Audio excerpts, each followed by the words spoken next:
I don't think my job here in the Mini Transat's over. I don't think this is gonna be the last time you see me out here.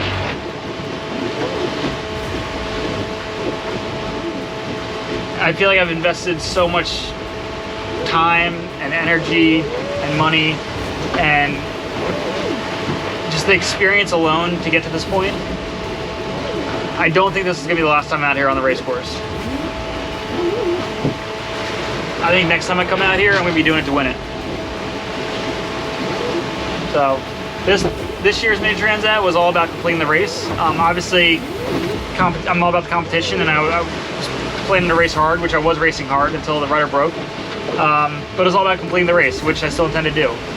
But the next time I come out here for the Mini Transat, we're gonna be winning this thing.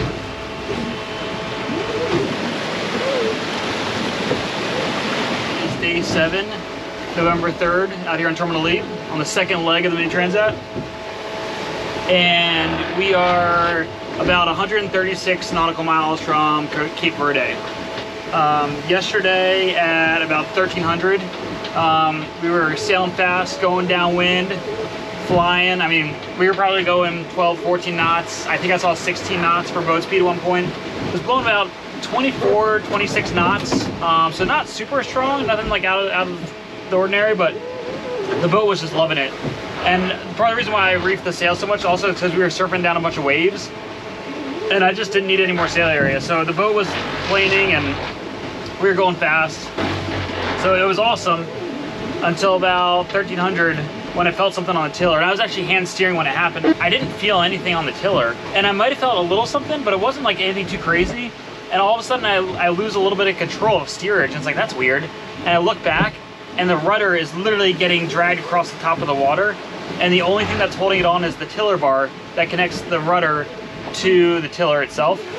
So I turn on the autopilot to kind of keep the boat a little steady, and it is not happy. It's kind of going all over the place. Because the other thing too is, before I even get the rudder back on, I got to drop the sails because I have the spinnaker up and jib and the main, and the seas are hitting pretty big too. The waves are growing. I dropped the spinnaker really quickly, which I was actually surprised how fast I was able to get that in down below. Dropped the jib on the deck, and then dropped the main most of the way also. And I probably left maybe 5 feet of the main up, and that kind of just helped give us a little bit of way. So then to go back and get the rudder off, good news is I'd actually just replaced one of the bolts that was still on there on the tiller, so I knew exactly what Allen wrench or Allen key set size I needed. And yeah, I was able to get that thing off pretty quickly and get it back on the boat. Now what it looks like is there's definitely some chips in the front, and it looks like I hit something. So what I think is, I hit something that was slightly submerged, and it basically just took the whole rudder off the back of the boat.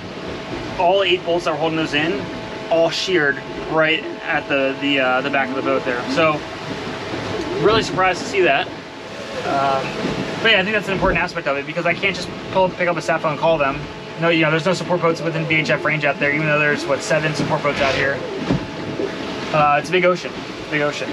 So even though my race against other competitors is essentially finished now, I'm still going to be completing this race, or doing everything I can to get to the finish line in Guadalupe after these repairs are finished in Cape Verde.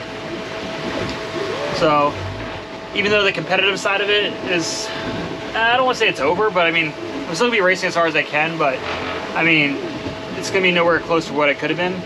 I'm still going to complete this race, and I'm still proud and honored to be racing for U.S. Patriot Sailing and carrying their flag across the Atlantic Ocean. I'm really looking forward to getting this boat back to Annapolis after the race is over, and taking more veterans out on here and showing them what it's like racing a little boat across the Atlantic Ocean. So yeah, it's tough. I'm still processing everything.